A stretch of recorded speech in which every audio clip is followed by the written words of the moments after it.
Welcome back to my shop. My name is Jeff Jewett, and in the last video that I did, I showed you how to do a very standard nitrocellulose lacquer finish on an acoustic guitar. That's the type of finish that you'd find on a Martin, a Guild, or a Gibson. In this video, however, what we're going to do is we're going to step up your finishing a notch, and we're going to show you how to do a two-component, or sometimes called catalyzed urethane finish. It's a very tough and very durable finish, and you'd find it on some of the smaller guitar makers out there today. People like Larrivee, Bourgeois, and Goodall, just to name a few. Now, just as with nitrocellulose lacquer, this finish is spray applied. You need a safe area to apply it, and you have to do it properly. What makes it a different finish than nitrocellulose is that you have to be a little bit more diligent in mixing the components and using them. The components are a little bit more hazardous than nitrocellulose lacquer. So, let's show you the components that we're going to be using, some of the safety equipment, and then we'll step into the finishing booth and start putting this type of finish on this copy of an LOO that I made. In a typical lacquer finish, like what's on this OM, what we do is we apply a product called vinyl sealer to seal the instrument. Then, on the open grain walnut, we apply a product called pastewood filler. Pastewood filler is a product that's designed to fill the grains so that we get a glass smooth finish so that we can then apply our gloss top coats. In a catalyzed urethane finish, the procedure is pretty much the same, except the pastewood filler stage is replaced by a product called polyester. There's a lot of advantages to polyester, but for guitars, there's two main ones. One, it's totally water clear, so it won't change the color, which is nice on a figured wood like this figured mahogany. The second benefit is that it doesn't shrink. It cures by a chemical reaction, and once it's cured, it doesn't change. And that's a real benefit on guitars such as mahogany or rosewood, because 6 months, a year, or even 2 years down the road, you won't see any pore telegraphing come back and show through the finish. The urethane finish that we're going to be applying to this rosewood LOO consists of 3 products. The products that I use are made by Ilva, which is an Italian company, but they do have distribution here in the United States. I've used these products for over 25 years on both guitars and furniture. They're good products, I trust them, and they have great technical staff. Now, if you live in a different country that doesn't have Ilva products, you might have to search a little bit, but basically what you want to look for is products to do a two-component urethane finish with a polyester base coat. I'm going to talk about the 3 different finishes in a little bit more detail.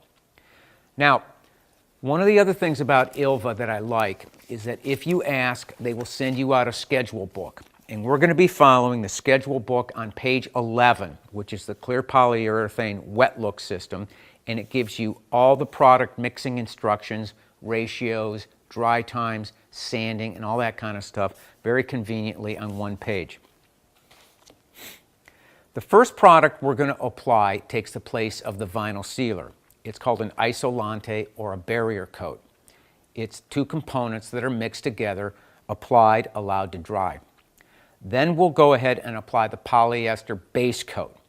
The base coat is mixed from 3 separate components and then uses acetone to thin it. When that's dry, we'll sand that back so that we have a dead flat finish.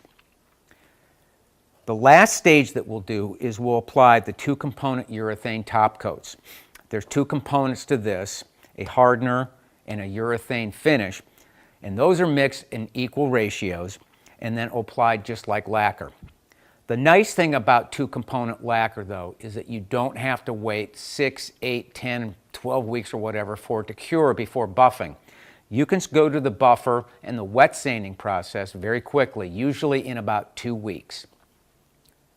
Let's talk about these products, the equipment that you'll need to apply them, and the safety equipment in a little bit more detail.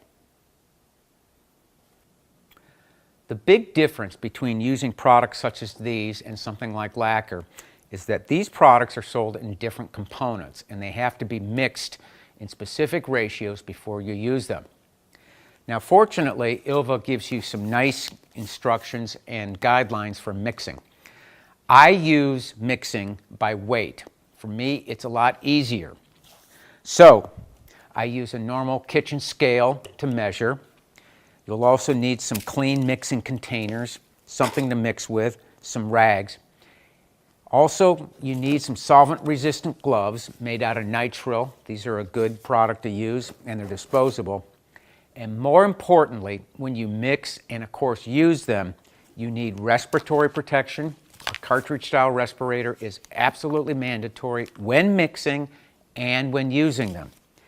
In addition, several of these products can cause severe eye damage if they splash in your eyes. So I recommend a pair of chemical safety goggles. These goggles have side splash protection to keep the full area of your eyes protected. The first product we're going to apply is called the barrier or isolating coat. It consists of two parts, a hardener and a resin. And then there's a third component, which is the thinner if you want to count that. It's important to use this particular product on woods like rosewood, because if you don't use this product, the polyester or the second part of this process won't cure at all. So this is an important step, and what it really does is replaces the vinyl sealer in a traditional lacquer finish. Once the barrier coat or isolating sealer is applied, it's allowed to dry overnight, and then we apply the polyester base coat. This consists of 3 separate products, and they have to be mixed very precisely. The thinner for the polyester is acetone, and you can just get this at a local hardware store, which I did. This product is very similar to fiberglass resin or Bondo if you've ever used it, and it has to be mixed very, very carefully.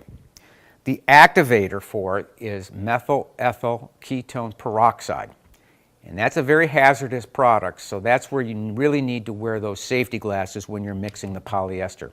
I also wear a respirator. Once the polyester filler has been applied and sanded back and we have a level surface, the final component we apply is the 2-component or catalyzed urethane top coat. This consists of 2 components, a resin and a hardener, and then also a thinner if you have to adjust the viscosity. Now, it's really important that when you use this product that you work outdoors if you don't have a spray booth, or in a spray booth, and wear a cartridge-style respirator. I'll talk a little bit more about respiratory protection when we get to using this product, but it is a hazardous component and you have to take care when using it.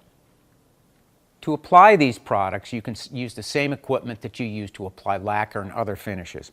But in this video, I'm going to introduce you to the 3M PPS system. The PPS system is a system of disposable lids and liners, as well as atomizing heads for the gun. And that's important with this type of finish for the following reason.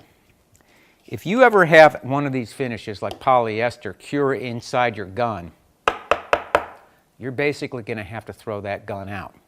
So, we're going to show you a little bit about how to use the PPS. Now, if you don't want to get into that type of an expenditure, you can always use other guns.